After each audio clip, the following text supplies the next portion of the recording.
Hey hey et bonjour, je vais vous présenter un petit produit que vous connaissez ou que vous connaissez pas, qui s'appelle l'ail noir. L'ail noir, voilà. Qu'est-ce que l'ail noir? Donc c'était quelque chose qui nous vient de Chine, donc c'était un ail à la base qui est normal. On va le mettre dans une sorte d'étuve. Pendant 30 jours, on va le chauffer entre 70 et 80 degrés, en conservant toute l'humidité, 70-80% d'humidité, ce qui va lui donner déjà sa première couleur noire. Et ensuite, on va le laisser sous les toits sécher pendant minimum 2 mois. Et donc, ça va nous donner quelque chose de noir, qui est plutôt mou, et avec des arômes magiques. Donc, en bouche, on va commencer à avoir un produit qui est surprenant, puisqu'on va trouver du sucré, du très sucré même. Puis ensuite dans la bouche on va l'avoir plutôt salé, voire même très salé, donc c'est très déroutant, et avec un goût de noisette, de caramel, de fruits secs. C'est assez original comme parfum. Donc j'ai décidé de faire un vinaigre avec cet ail noir du Pays Basque. Donc il est fait dans une petite entreprise de la côte basque qui s'appelle Lily Bells et qui produit uniquement de l'ail noir et des dérivés d'ail noir. Donc j'ai décidé de faire un petit vinaigre. Donc il mature un cul là depuis un peu plus qu'un an. Donc ça nous donne une couleur miel. C'est très sympathique comme goût. Donc je suis parti sur une base de vinaigre de mou de pomme, c'est-à-dire ce qu'on pourrait appeler du chagarnon.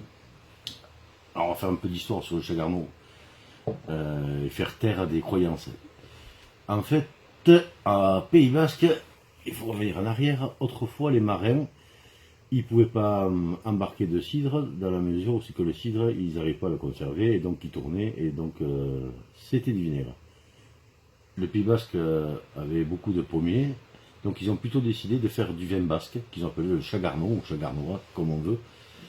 C'est un vin de pomme. Donc ça se fait exactement de la même façon que le vin. On commence avec un mou qu'on laisse fermenter, on presse ce mou et on obtient quelque chose qu'on appelle souvent du cidre basque, et qui n'est pas du cidre basque, qui est du vin de pomme.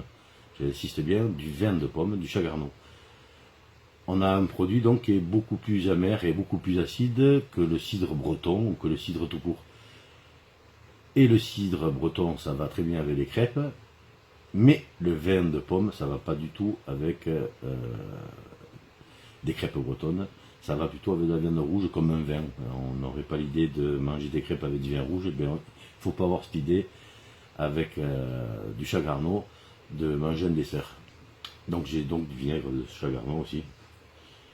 Voilà, qui est prêt, qu'on trouve déjà commercialisé sous le nom de vinaigre chagarnon. Donc vous avez un nouveau produit qui va arriver qui est donc mon vinaigre à l'ail noir du Pays Basque. Je vous parlerai prochainement de 2 autres produits qui sont en barrique encore, qui sont en train de mijoter. Donc celui-ci, je te donne un indice, on pourrait l'appeler baume. C'est quelque chose de plutôt sucré et vous voyez, quelque chose de mou. Celui-ci a 5 ans, donc il est prêt à la vente, mais je réfléchis au conditionnement. J'en ai pas beaucoup en plus. Voilà, et un deuxième. Donc on voit par sa couleur qu'il n'est pas tout à fait prêt. Donc sur le dessus, on est plutôt transparent. Jusqu'à la moitié bouteille, ça a été mis en bouteille hier pour la démo, juste. Je vous donne un indice. Dedans, il y a des petits fruits sauvages qui viennent du Pays Basque. C'est sympathique aussi. Donc ça sera, je pense, d'ici un mois, ça devrait être bon. Ou pas, c'est la nature qui nous le dira. Je vous en parlerai plus tard. Donc pour l'instant, notez bien chagarnon, et pas cidre, chagarnon, et ail noir du Pays Basque, Lily Bells. Allez les amis, à bientôt.